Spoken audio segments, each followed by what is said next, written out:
بسم الله الرحمن الرحيم আসসালামু আলাইকুম রহমতুল্লাহি বরকাতুহু। সম্মানিত দিনী ভাইরা, আমাদের একজন ভাই বিবাহের মোহর সংক্রান্ত প্রশ্ন করেছেন যে বিবাহে যে দেনমোহর ধার্য করা হয় সেটি কি পরিশোধ করতেই হবে।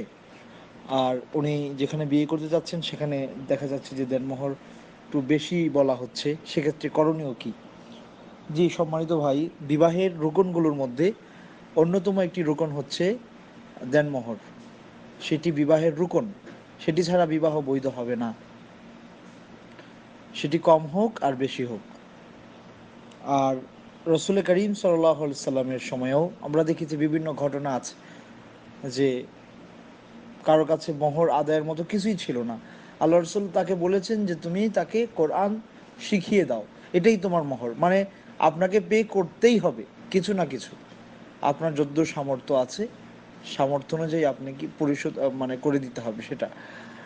আচ্ছা, আর এই প্রসঙ্গে আল্লাহ সুবহানাহু ওয়া তাআলা পবিত্র কোরআনেও বলেছেন যে ওয়াআতুন নিসা সাদাকাতিহিন্না নিহলা, সূরা নিসার 4 নম্বর আয়াত। আল্লাহ বলছেন, আর তোমরা মহিলাদের যেই মোহর সেটা তোমরা স্বতঃস্ফূর্তভাবে আদায় করে দাও, আদায় করে দিতে হবে।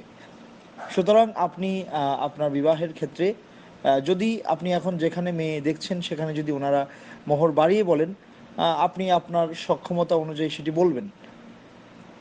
এরপরে যদি ওনারা রাজি না হন তাহলে আপনি অন্য জায়গায় মেয়ে দেখবেন। হ্যাঁ, তবে তার মানে এই না বিবাহের দিনই আপনি সবটুকু আদায় করতেই হবে, ব্যাপারটা এরকম না। আপনার যত সামর্থ্য আছে আদায় করলেন, তবে বাকিটুকু এই ঋণ আপনাকে যত তাড়াতাড়ি সম্ভব আদায় করে দিতে হবে, আপনার জন্য সুযোগ আছে। আচ্ছা, কিন্তু আমাদের দেশে যে অবস্থাটা দেখা যায়, আমরা শুনি অনেক সময় বিবাহের রাতে মেয়েকে কিছু টাকা দিয়ে ক্ষমা চেয়ে নেওয়া হয়। মেয়েও বলে যে আসলে আমার তো আর পয়সার দরকার নেই, আমি স্বামী পেলেই হয়। আমাদের গ্রামীণ মেয়েরা এইভাবেই গড়ে ওঠে। নিঃসন্দেহে এটি একটি জাহালা।